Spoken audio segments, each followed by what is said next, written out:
hay vài xa thì lẩu cuốc dấu cái cơ ngạ cắn lẩu đó này cuốc dấu tốt bài hệ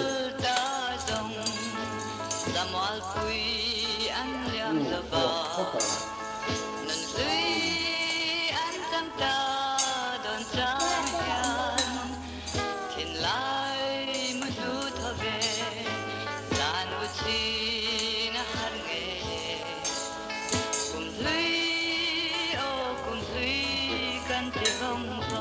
buộc cho này nhớ đó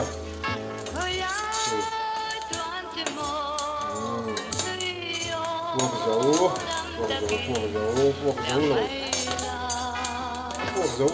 dấu hết chắc buộc dấu lẩu chỉ là buộc tay xoan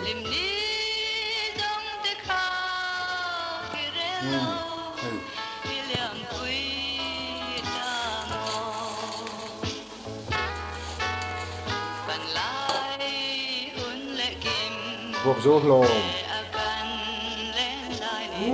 giá như là hay buộc dấu căn lò mà nông phần lai căn lò chỉ nông phần lai cái đó cần người ta cái ô cần bài xa mình làm sạch thế là chứ mình đưa dây cân buộc dấu ăn gió mà đi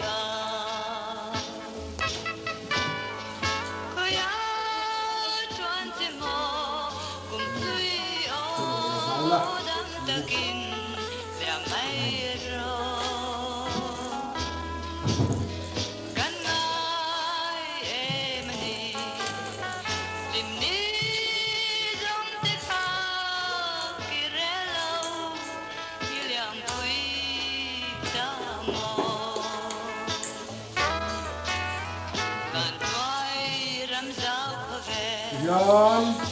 buộc dấu buộc tay chân xuông căn hổ mà đây thum paru buộc sao paru sao mà sao paru đấy hey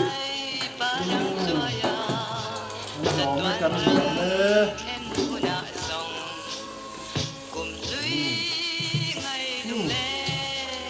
thum tươi khóc mà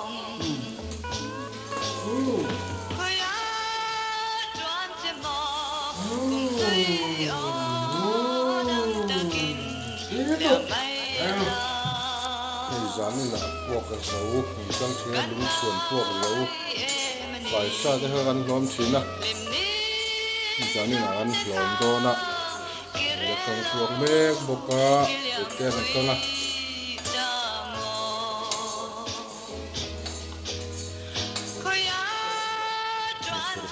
không ai đúng của tay